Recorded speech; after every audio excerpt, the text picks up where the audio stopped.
Topic आ रहा है हमारे पास यूनिट 4 के अंदर, that is of transfers and promotions. थोड़ा बहुत हिंट तो हमने कर रखा है, स्टाफिंग में भी किया था, है ना। उससे पहले भी हम एक यूनिट में आई थिंक कर चुके हैं ये, बट इसमें बहुत डिटेल में करेंगे। तो करते हैं शुरू, ठीक है। कुछ बहुत मुश्किल नहीं है, तो don't worry about that. Transfers क्या होता है, सो मैंने आपको बताया था ना, जैसे अगर आप लेट्स से कोई एक एम्प्लॉई है, वो एक डिपार्टमेंट में है जहाँ पे मुझे लग रहा है कि वो अच्छे से काम नहीं कर पा रहा, वो कोई और काम है जो बहुत अच्छे से करेगा। तो अगर मैंने जॉब 1 से लेट से उसे जॉब 3 में डाल दिया, जिसका स्टेटस सेम है, पे सेम है, रिस्पॉन्सिबिलिटी मोर और लेस सेम ही है, देन यू विल कॉल कि आपने उसका ट्रांसफ़र किया। इट कुड बी कि वन डिपार्टमेंट से किसी और डिपार्टमेंट में डाल दिया, या लेट से मॉर्निंग शिफ्ट से नाइट शिफ्ट में डाल दिया, कोई भी चीज़ ऐसे, या कोई एक लोकेशन से दूसरी लोकेशन में ट्रांसफ़र कर दिया। बेसिकली आपको बस ये देखना है कि स्टेटस, रिस्पॉन्सिबिलिटी, पावर्स, ऑटोनॉमी, ये सब चीज़ें सेम रहनी चाहिए, रिस्पॉन्सिबिलिटी सेम रहनी चाहिए, अथॉरिटी सेम रहनी चाहिए, then it is called transfer, ठीक है। एंड दिस इज़ यूजुअली क्या, mostly all the time actually it is horizontal, right, या लेटरल ट्रांसफ़र, ठीक है। तो डेफिनेशन पढ़ लेते हैं।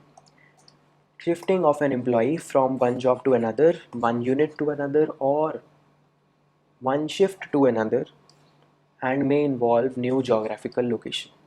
यही सब बताया मैंने।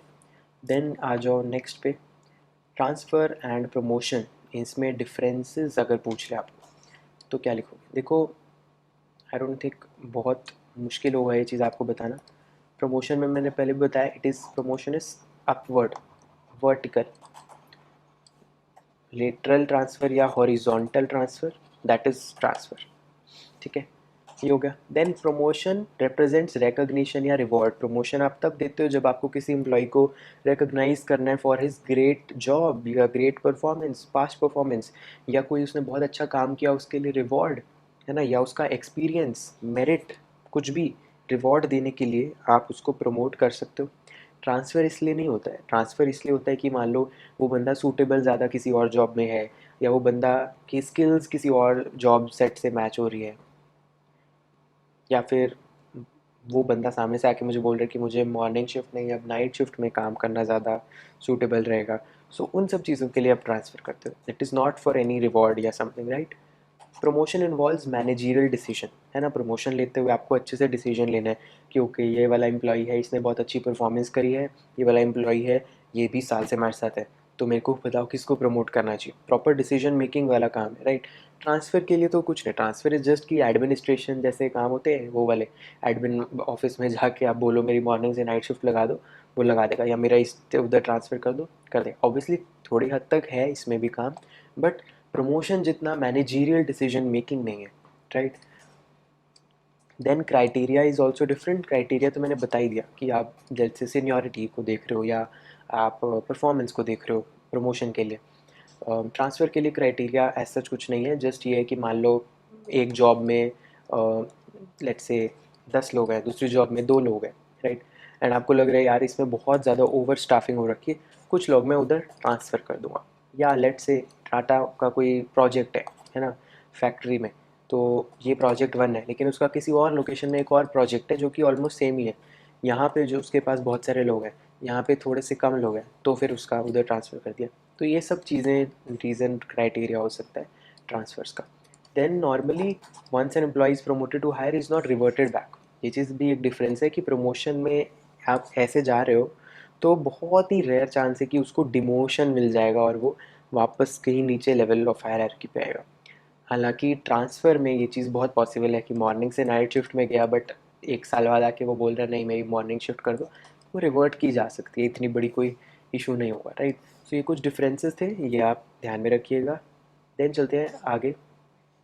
2 चीज़ें हैं देखो, एक है कंपनी इनिशिएटेड ट्रांसफ़र, एक है एम्प्लॉय इनिशिएटेड। देखो अब जो मैंने बोला था ट्रांसफ़र करना है मॉर्निंग से नाइट शिफ्ट, ये किसने आके बोला, एम्प्लॉय ने आके बोला, तो दैट इज़ एम्प्लॉय इनिशिएटेड। मतलब अगर एम्प्लॉय शुरुआत कर रहा है उस ट्रांसफ़र की, then that is employee initiated. अगर कंपनी ट्रांस इनिशिएट करे, कंपनी किस किस केस में इनिशिएट करेगी, जैसे मैंने बोला वॉल्यूम, कई बार है ना ओवर स्टाफिंग का केस आ जाता है, तो वो तो कंपनी को ही देखना पड़ेगा ना, तो वो कंपनी इनिशिएटेड ट्रांसफ़र हो जाता है। या लेट्स से कोई जोग्राफिकल लोकेशन की बात आ गई कि इस लोकेशन से उस लोकेशन में भेजने हैं, कोई नई ब्रांच खुली है वहाँ पे लोग भेजने, ट्रांसफ़र करने। सो ये सब कंपनी इनिशिएटेड हो जाता है, ठीक है। इसमें भी अगेन आपको कुछ ज़्यादा सोचने की ज़रूरत नहीं है, इतना ही करना है। देन रीज़न क्या हो सकते हैं ट्रांसफ़र का, एक तो यही ऑर्गेनाइजेशनल नीड्स, अगेन जो सब मैंने आपको रीज़न बताया ना वही सब है।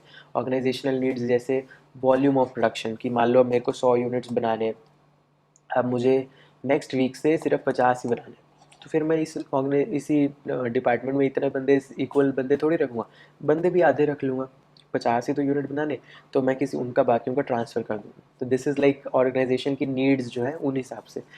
देन मीटिंग एम्प्लॉय रिक्वेस्ट, वो जो मैंने बोला ना एम्प्लॉय इनिशिएटेड वाले, वो वाले। बेटर यूटिलाइजेशन, अगर मैं देख रहा हूँ किसी एम्प्लॉय का पोटेंशियल, इफ़ यू रिमेंबर मैंने बताया भी था पोटेंशियल अप्रेजल के टाइम, कि आप जब पोटेंशियल अप्रेजल कर रहे हो आपको दिख रहा है कि इस बंदे का पोटेंशियल बहुत हाई है बट परफॉर्मेंस अगर लो है, तो उस केस में आप क्या करोगे, आप उनको किसी और जॉब में किसी और डिपार्टमेंट में भेज दोगे ताकि उनका वहाँ पोटेंशियल यूज़ हो सके, तो उनका यूटिलाइजेशन हो सके of the untapped potential, unutilized potential, right? Then developing all rounders. If you remember, there was something called job rotation that I explained to you. Job rotation में मैंने बताया था कई बार एम्प्लॉयज़ एक ही काम करते करते थक जाता है, थक नहीं जाता, उसको क्या बोलते हैं, मोनोटोनस जॉब हो जाती है। मोनोटोनस जॉब मतलब एक ही जॉब वो बहुत टाइम से कर रहे हैं, तो उसमें कोई लर्निंग नहीं रह गई, कोई नई चीज़ सीखने को नहीं रहेगी, तो आप उसको ट्रांसफ़र कर देते हो फॉर सम टाइम कि वो कुछ नया सीख के आएगा, वहाँ पे उसकी थोड़ी लर्निंग होगी, करियर डेवलपमेंट में काम आएगा, स्किल्स डेवलप होंगी। सो वो उस केस में यू से कि basically you are developing all rounders, है ना, कि वो नॉर्मल जॉब तो है ही, स्पेशलाइजेशन आ गई है, लेकिन आप चाह रहे हो कि वो और भी चीज़ों में जो है अपनी स्किल्स बढ़ाए, अपना एक्सपीरियंस बढ़ाए, तो ऑल राउंडर बन जाएगा वो। तो इसलिए भी कर सकते हो आप ट्रांसफ़र उसका। मैन पावर एडजस्टमेंट तो मैंने बताया, ओवर स्टाफिंग वाला ही केस है ये, है ना। अवॉइडेंस ऑफ कॉन्फ्लिक्ट, इस ग्रुप में इस प्रोजेक्ट में 10 लोग हैं बट एक बंदा है जिसकी बाकी 9 से नहीं बन रही है, तो आप उसका ट्रांसफ़र कर सकते हो कि वो कॉन्फ्लिक्ट ना क्रिएट करे। है ना। पनिशिंग द एम्प्लॉय, अब मान लो वो एक बंदा है जो न्यूसेंस क्रिएट कर दी उसने, तो आप ट्रांसफ़र कर दो कि ले अब तेरे को वहाँ पे जाके काम कर अलग से, यहाँ पे हम नहीं रख रहे तुझे। रिलीफ टू एम्प्लॉयज़ भाई, कि है ना, मान लो कोई नाइट शिफ्ट में था जिससे वो बहुत परेशान था, उसकी मॉर्निंग शिफ्ट कर दी, रिलीफ मिल गया उसको, simple. Tenure system, tenure system ये जो आप यूजुअली सुनते हो किसी का सीनियर पोस्ट पे जो बहुत सारे होते हैं, आप बोलते हैं ना कि उनका उनकी जॉब का हर 2 साल में एक बार ट्रांसफ़र हो जाता है, हर साल भी ट्रांसफ़र हो जाता है, राइट। तो यूजुअली जो आप वो सुनते हो वो ये वाला होता है कि basically they are under some contractual service, जिसमें उनका कभी भी किसी टाइम ट्रांसफ़र कर दिया जा सकता है ना।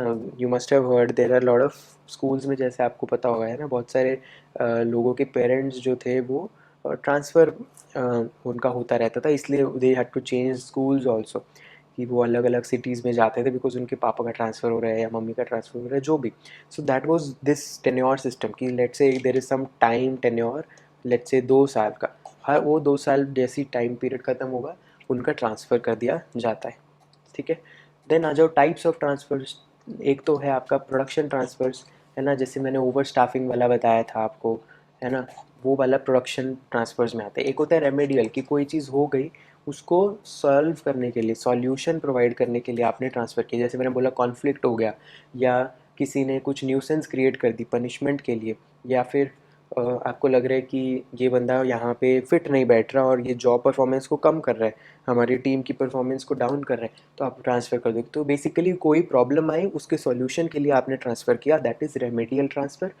दूसरे जो प्रोडक्शन है वो तो मैंने बता ही दिया, ठीक है। Then we have job rotation transfer, ये तो मैंने अभी बताया, जो आपको वर्सेटैलिटी वाला पॉइंट बताया ना, कई बार वर्सेटैलिटी लाने के लिए, ये मैं प्रॉपर जॉब रोटेशन आपको एक बार किसी किसी तो वीडियो में बहुत अच्छे से एक्सप्लेन कर चुका हूँ, so I will not repeat it, right. Then we have shift transfer, training में बताया था अगर आपको याद हो, जॉब रोटेशन। शिफ्ट ट्रांसफ़र क्या ही, वही मॉर्निंग से नाइट, मॉर्निंग से आफ्टरनून, कोई भी शिफ्ट में आपने ट्रांसफ़र करना। इंटर प्लांट, जो मैंने बताया था टाटा का, लेट से एक प्लांट है, उसने प्लांट 1 से प्लांट 3 में कुछ लोगों को भेज दिया, कोई भी रीज़न हो सकता है कि दिस इज़ इंटर प्लांट, है ना, एक प्रोजेक्ट से दूसरा प्रोजेक्ट, ये सब। Then we have transfer policy, transfer policy क्या होती है, जो भी ट्रांसफ़र से रिलेटेड एक डॉक्यूमेंट बना दिया जिसमें सारे डिसीजंस लिखे हैं, टर्म्स एंड कंडीशंस लिखी हैं, रूल्स एंड रेगुलेशंस लिखे हैं about the transfer that will be done in that organisation, वो सब ट्रांसफ़र पॉलिसी के अंदर आ जाते हैं, राइट। ये ट्रांसफ़र पॉलिसी अगेन एक बहुत कॉम्प्रिहेंसिव चीज़ होनी चाहिए जिसमें सारी चीज़ें कवर हो जाएं आपकी, है ना। और बेसिकली एक ट्रांसपेरेंसी वाली चीज़ हो जाती है कि आपने एक बहुत ट्रांसपेरेंट पॉलिसी रख रखी है ट्रांसफ़र की, तो कोई भी उस पर क्वेश्चन नहीं कर सकता, लेबर यूनियंस उस पर आवाज़ नहीं उठा सकते, उस पर लेबर यूनियन कोई लूप होल नहीं निकाल पाएंगे, बिकॉज यू कैन शो कि ओके ये देखो ट्रांसफ़र पॉलिसी इसमें लिखा है, राइट, इसलिए हमने किया। सो वो होती है basically transfer policy related to transfer. आप डिसीजंस जो भी ले रहे हो वो इस पॉलिसी के हिसाब से ले रहे हो, राइट। बेसिकली जो भी रीज़न से आप ट्रांसफ़र कर रहे हो it should be resorted to as a part of overall personal policy, मतलब लोगों की पर्सनल पॉलिसी, समझ रहे हो ना, लोगों से रिलेट करते हुए जो भी पॉलिसी बने, and not for the sake of transfer only. मतलब एक ब्रॉड विजन होना चाहिए आपका ट्रांसफ़र करने से पहले। सबसे मेन बात तो पॉलिसी की यही है कि हम जो ट्रांसफ़र कर रहे हैं ये हम सिर्फ एक सेक ऑफ ट्रांसफ़र के लिए नहीं कर रहे, we have lot of thought behind that transfer, अगर कंपनी इनिशिएटेड वाला है तो। It should not be made frequently या विदाउट एनी रीज़न, ऐसा नहीं है बिना मतलब हम करे जा रहे हैं कुछ भी, हमने बहुत सोचा समझा फिर ट्रांसफ़र कर रहे हैं, ठीक है। Then the performance basically again ऐसा इसमें चीज़ें हो जाती है ना कि ऐसी ट्रांसफ़र मत करो जिसका कोई रीज़न नहीं है, एकदम से एड हॉक ट्रांसफ़र्स नहीं कर दिए, या बिना रीज़न से या कोई अनजस्टिफाइड रीज़न से ट्रांसफ़र नहीं कर रहे। ये सब चीज़ें बेसिकली इंश्योर करती हैं कि आपकी कितनी अच्छी पॉलिसी है बेसिकली, ठीक है। सो यहाँ पे लिखा भी है a sound transfer policy must be clear on the following points. पहली चीज़ तो यही है, क्लियर है तो वो एक और चीज़ है, क्लैरिटी है ना। तो उसमें किस चीज़ के लिए क्लैरिटी है, पहले तो circumstances under which the transfer can be made, proper clearly पता होना चाहिए कि ये चीज़ें होंगी तो हम ट्रांसफ़र करेंगे, और उसके अलावा हम नहीं करेंगे transfer. Area over which the transfer, आपको ऐसा नहीं है कि कहीं भी रैंडमली ट्रांसफ़र कर दिया, एक प्रॉपर डेजिग्नेटेड होनी चाहिए जगहें, बेसिस ऑफ ट्रांसफ़र, है ना, रीज़न वगैरह, ठीक है। Then responsibility, approving approval, type of training जो आप दोगे उसको ट्रांसफ़र के लिए जाएगा तो कुछ तो नया करेगा ना, तो वो नया चीज़ सिखाने के लिए ट्रेनिंग भी आपकी देने की जिम्मेवारी है। पे कितनी मिलेगी उसको, and assurance about seniority intact. Seniority intact ये होता है बेसिकली कि लेट से एक बंदा है जो यहाँ 3 साल से काम कर रहा है, ठीक है, तो उसका गिना जाएगा ना कि वो इस कंपनी में 3 साल काम किया। अब मान लो उसको ट्रांसफ़र कर दिया किसी और जगह पे, तो क्या वो ज़ीरो से शुरू करेगा अपना, वो नहीं, वो उसका 3 से कंटिन्यू होना चाहिए, तो उसकी कंपनी की सॉरी एम्प्लॉय की जो सीनियरिटी है वो कंटिन्यूटी में रहे, इंटैक्ट रहे, इंटैक्ट यानी फ्रीज रहे, फ्रोज़न रहे, ठीक है।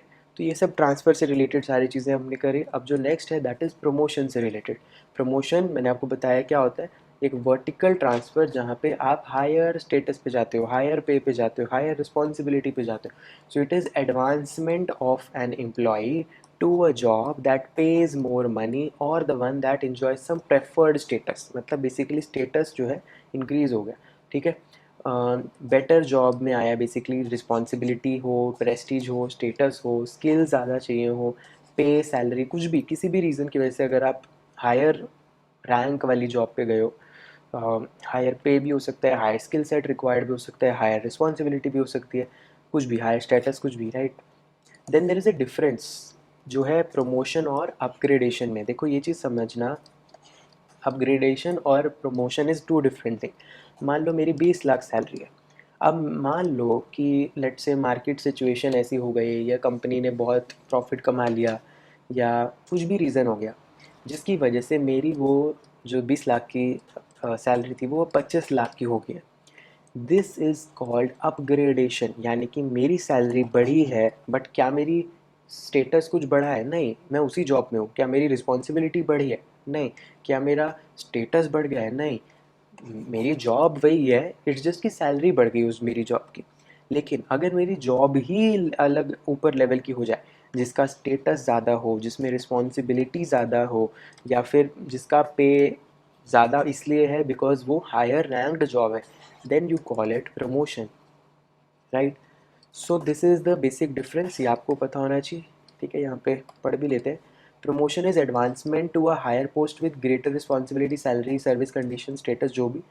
When the salary is increased, without corresponding change in the job status, job के स्टेटस में चेंज के बिना सैलरी अगर इंक्रीज हो रही है then you will call it upgradation, right. So this is what you should know. Then there is something called rationality of promotion, कि promotion के पीछे थॉट क्या होता है. एक तो मैंने आपको बताया रिवॉर्ड या फिर रिकॉग्निशन, ठीक है, या फिर मोटिवेट करने के लिए, या फिर इसलिए भी हो सकता है कि आप मान लो चाह रहे हो कि वो लेट से बहुत एक्सपीरियंस्ड है वो बंदा, है ना, तो आप उसकी सीनियरिटी को ध्यान में रखते हुए उसका प्रमोशन कर रहे हो, या किसी ने कोई बहुत अच्छा काम कर दिया, या कोई रैंक में बहुत अच्छा एम्प्लॉयज़ की उसका मेरिट बेस्ड प्रमोशन कर दिया, कुछ भी रीज़न हो सकता है, राइट. या हो सकता है जॉब सेटिस्फैक्शन प्रमोट करने के लिए, कि लोगों को लगे कि वो थोड़े हाई लेवल की जॉब कर रहे हैं. मान लो आपने, दिस इज़ व्हेन लेट से देयर इज़ एन एम्प्लॉई जो बहुत अच्छे कॉलेज से है, एमबीए कॉलेज से है, लेट से अच्छे कॉलेज से, बट उसने आपको आपने उसको एक बहुत ही क्लeriकल टाइप की जॉब दे दी है ना, जिसमें जो शायद 8वीं क्लास का बच्चा भी कर दे. देन जॉब सेटिस्फेक्शन नहीं रहेगी उसमें. वो बंदा बोलेगा यार मैं इतना पढ़ाई करके आया हूँ, इसलिए थोड़ी करके आया हूँ कि ये छोटा मोटा काम करूँ जिसमें मेरे को कोई लर्निंग नहीं दिख रही, कोई ग्रोथ नहीं दिखती, कोई करियर प्रोस्पेक्ट्स नहीं दिख रहे. सो जॉब सेटिस्फेक्शन नहीं होगी, तो आप उसको प्रमोट कर दोगे ताकि उससे थोड़ी हायर रिस्पॉन्सिबिलिटी वाली जॉब मिले, जिससे वो थोड़ा जॉब सेटिस्फेक्शन उसमें बने. देन करियर एडवांसमेंट के लिए भी प्रमोशन बहुत ज़रूरी है. मोराल के लिए कंटेंटमेंट तो वही सेटिस्फेक्शन ही हो गई, रिड्यूस डिसकंटेंट भी सेटिस्फेक्शन ही हो गई, कंपेरेटिव स्पिरिट तो मोराल मैंने बताई थी, राइट. तो ये सब चीज़ें आप देखते हो before the promotion. Then promotion policy just like transfer policy, promotion policy एक होती है. अब ये प्रमोशन पॉलिसी क्या है कि ओके हमारे ऑर्गेनाइजेशन की एक लैडर है, वो लैडर चढ़नी पड़ेगी, है ना, तभी प्रमोशन है. वो लैडर चढ़नी कैसे है, वो एग्जैक्ट लैडर है क्या, वो हायरार्की आपको पता होनी चाहिए. सो अगेन ये सब भी उसी के लिए, ट्रांसपेरेंसी के लिए, क्लैरिटी के लिए, है ना, ताकि सब कुछ जो है रैशनल लगे, डिसीजन रीजनेबल लगे, है ना, एंड कोई भी अनफेयर ना समझे आपको. सो ये सब देख सकते हो आप. पॉलिसी में लिखा होना चाहिए कि आप किस बेसिस पे प्रमोशन देते हो. सैलरी, सॉरी, मेरिट बेस पे देते हो, एक्सपीरियंस सीनियरिटी बेसिस पे देते हो, है ना, या परफॉर्मेंस किसी रही है पास्ट परफॉर्मेंस उस बेसिस पे देते हो.